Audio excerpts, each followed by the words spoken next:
প্রধানমন্ত্রী শেখ হাসিনার সভাপতিত্বে সোমবার তার কার্যালয়ে মন্ত্রিসভার নিয়মিত বৈঠক অনুষ্ঠিত হয়। এতে নির্ধারিত এজেন্ডার বাইরে বাজার নিয়ন্ত্রণে কঠোর মনিটরিংয়ের নির্দেশ দেন প্রধানমন্ত্রী। বৈঠক শেষে সচিবালয় মন্ত্রিপরিষদ সভাকক্ষে অনুষ্ঠিত ব্রিফিংয়ে মন্ত্রিপরিষদ সচিব মাহবুব হোসেন এ তথ্য জানান।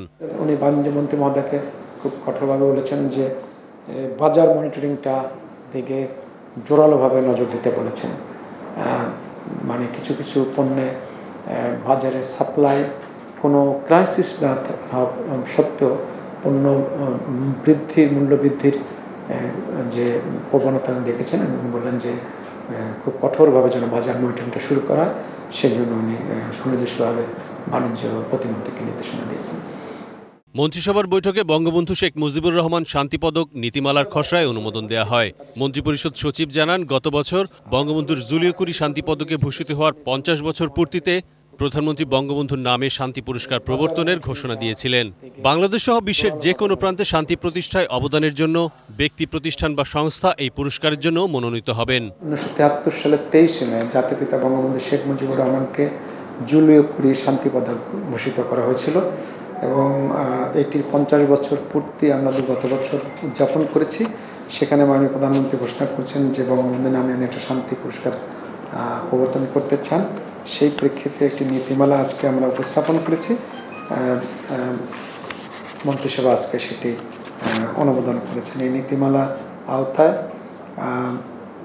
বাংলাদেশ ও বিশ্বের যে কোনো প্রান্তে অথবা বিশ্বব্যাপী শান্তি প্রতিষ্ঠার ক্ষেত্রে কোনো ব্যক্তি, প্রতিষ্ঠান বা সংস্থাকে নিম্নবর্ণিত কয়েকটি ক্ষেত্রে অবদানের জন্য বঙ্গবন্ধু শেখ মুজিবুর রহমান শান্তি পুরস্কার প্রদান করা যাবে। বিশ্ব শান্তি প্রতিষ্ঠায় অবদান রাখা, যুদ্ধ নিরসনে কার্যকর উদ্যোগ ও অবদান রাখা, দ্বন্দ্ব সংঘাতময় পরিস্থিতিতে শান্তি প্রতিষ্ঠায় কার্যকর উদ্যোগ গ্রহণ করা, মানবাধিকার প্রতিষ্ঠায় গুরুত্বপূর্ণ অবদান রাখা, ক্ষুধা ও দারিদ্র্যমুক্ত বিশ্ব গঠনে কার্যকর ভূমিকা রাখা, টেকসই সামাজিক, পরিবেশগত, অর্থনৈতিক উন্নয়নের মাধ্যমে রাষ্ট্র বা সমাজের সামগ্রিক কল্যাণ সাধন। এটি দেওয়ার ক্ষেত্রে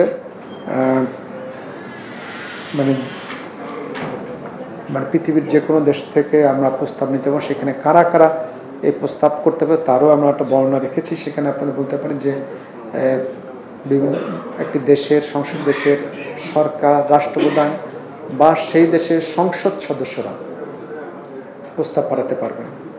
নোবেল পুরস্কার বা অন্য কোনো আন্তর্জাতিক শান্তি পুরস্কার প্রাপ্ত কোনো ব্যক্তি কারো নাম পুরস্কার করতে পারবেন, প্রস্তাব করতে, তারা নাম প্রস্তাব পাঠাতে পারবে। আচ্ছা, বাংলাদেশে অবস্থিত বিদেশি যত দূতাবাস আছে, সেই দূতাবাসের প্রধানরাও কিংবা আন্তর্জাতিক সংস্থা আছে, তাদের প্রধানরাও এখানে নাম প্রস্তাব করতে পারবেন। বিদেশে নিযুক্ত বাংলাদেশের যে হাইকমিশন বা রাষ্ট্রদূত আছে, দূতাবাস আছে, সে তার প্রধানরাও করতে পারবেন। জাতিসংঘের কোনো সংস্থার প্রধানও নাম প্রস্তাব করতে পারবেন। এরাই নাম প্রস্তাব করতে পারবেন। আর এই পুরস্কারটা দেওয়া হবে, আসলে এখানে একটি জুরি বোর্ড গঠন করা হবে। সরকার একটা জুরি বোর্ড গঠন, ফাইনালি জুরি বোর্ড এটি দেবে, তাদের সিদ্ধান্ত চূড়ান্ত হবে আর কি। এবং প্রতি বছর 17 মার্চ বঙ্গবন্ধুর জন্মদিবসে, জাতীয় শিশু দিবসে পুরস্কারপ্রাপ্ত ব্যক্তি বা প্রতিষ্ঠানের নাম ঘোষণা করা হবে এবং 23 মে অথবা কাছাকাছি সময়ে এই পুরস্কারটা প্রদান করা হবে। এই পুরস্কারটার ক্ষেত্রে মন্ত্রিপরিষদ বিভাগ সাচিবিক দায়িত্ব সহায়তা প্রদান করবে এবং আমরা অর্থ বিভাগ এক্ষেত্রে আমাদেরকে প্রয়োজনীয় বাজেট বরাদ্দ দেবে। সেটি এখনও হয় না, এটি নিরপেক্ষ এবং খ্যাতিসম্পন্ন লোকদের দ্বারা। প্রধানত একজনকে দেওয়া হবে। কোনো বছরে যদি একজনের অধিক এরকম যোগ্য লোক থাকে তখন সেটি বিবেচনা হবে, বা প্রধানত একজন। যেটা বলা হবে যে বঙ্গবন্ধু শেখ মুজিবুর রহমান শান্তি পদক, আন্তর্জাতিক শব্দটা ক্যাবিনেট আমরা নিয়ে গেছিলাম প্রস্তাবে, ক্যাবিনেট থেকে বলছে এই শব্দটা প্রয়োজন নাই, এটা না থাকলে কোনো অসুবিধা হবে না। এই ক্যাবিনেট সুপারিশ এটা। মন্ত্রিপরিষদ সচিব জানান, প্রতি 2 বছরে একবার বঙ্গবন্ধু শান্তি পুরস্কার দেয়া হবে। এজন্য একটি জুরি বোর্ড গঠন করা হবে। আগামী বছর থেকে এ পুরস্কার দেওয়ার সিদ্ধান্ত হয়েছে। তিনি আরও জানান, প্রতি বছর 17ই মার্চ বঙ্গবন্ধুর জন্মদিনে এই পুরস্কার ঘোষণা এবং 23শে মে বঙ্গবন্ধুর জুলিও কুরি শান্তি পুরস্কার পাওয়ার কাছাকাছি কোনো দিন এই পুরস্কার দেওয়ার প্রাথমিক সিদ্ধান্ত হয়েছে। এই পুরস্কারের দেওয়া হবে 50 গ্রাম ওজনের 18 ক্যারেটের একটি পদক, 1 লক্ষ মার্কিন ডলার সমমূল্যের পুরস্কার দেওয়া হবে এবং একটি সনদপত্র দেওয়া হবে। এটা নীতিমালা আমাদেরকে করতে বলা হয়েছে। নীতিমালা দিয়ে আমরা কাজটা শুরু করব, তবে তাদের আমাদেরকে পরামর্শ দেওয়া হয়েছে যে এটি যেন একটা আইনে রূপান্তর করা হয় এবং আইনের মধ্যে একটা এন্ডাওমেন্ট ফান্ড তৈরি করতে বলা হয়েছে, যে ফান্ডে সরকার বা বাইরের লোকেরা যে ওখানে অনুদান হিসেবে দিতে পারবেন এবং সেখান থেকে সেই অনুদানের টাকা থেকেই আমরা তখন পরবর্তীতে এই ব্যয়ভারটা নির্বাহ করব। কিন্তু ওইটা না হওয়া পর্যন্ত বর্তমানে সরকার এই ব্যয়ভারটা বহন করবে না। 17ই মার্চ এটি ঘোষণা করা হবে এবং 23শে মে অথবা কাছাকাছি সময় ওইটি প্রদান করা হবে। যেহেতু 23শে মে জুলিও কুরি পদকটা পাওয়া হয়েছিল, ওই তারিখে টার্গেট করে আমরা দেওয়া হবে। মন্ত্রিসভার বৈঠকে প্রধান নির্বাচন কমিশনারের বেতন 1,05,000 এবং নির্বাচন কমিশনারদের বেতন 95,000 টাকা নির্ধারণ করে এই সংক্রান্ত আইনের খসড়ায় চূড়ান্ত অনুমোদন দেওয়া হয়। একই সঙ্গে তারা মূল বেতনের 50% বিশেষ ভাতা, উৎসব ভাতা সহ অন্যান্য ভাতাও পাবেন। আগের মতোই সিইসি এর মর্যাদা আপিল বিভাগের বিচারপতি এবং অন্য কমিশনারদের মর্যাদা হাইকোর্টের বিচারপতির সমান থাকবে।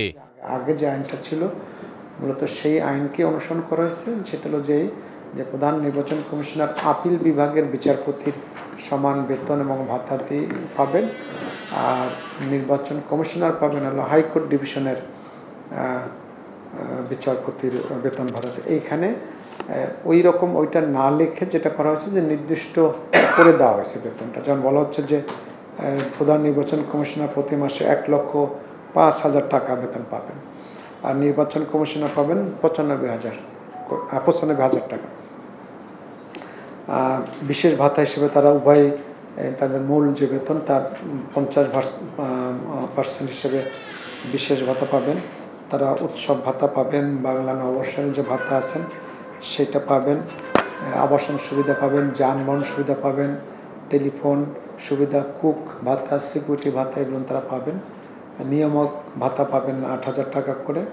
চিকিৎসা সুবিধা আগে যেভাবে আছে সেটাই কন্টিনিউশন হবে, শুধু আইনের ভাষাটা মানে ল্যাঙ্গুয়েজটা চেঞ্জ করে এটা করা হয়েছে আর কি। দ্বিতীয় যে বিষয়টি ছিল সেটি হল ওটা তো মূল আইনের মধ্যে আছে, কিন্তু এইটা হলো তার বেতন ভাতাদি সংক্রান্ত বিষয়টা, সেইটা নিয়ে কোনো পরিবর্তন সেখানে না। এখানে বেতন ভাতাটা কত হবে সেই অঙ্কটা ফিক্সড করে দেওয়া হয়েছে। আগের ভাষাটা ছিল এরকম যে এক লাইনের কথা, যে আপিল বিভাগের বিচারপতি সমান বেতন পাইবেন, কিন্তু এখানে বলা হয়েছে 1,05,000 টাকা। আপিল বিভাগের বিচারপতি 1,05,000 টাকাই পান। এই কাজটি করা হয়েছে। না, সমান, কোনো বাড়ে না, আগে যেটা ছিল সেটাই, ঠিক আছে। আর আইনের ভাষা আগে ইংরেজি ছিল, বাংলা করা হচ্ছে। আরিফ জামাল, এটি নিউজ, ঢাকা।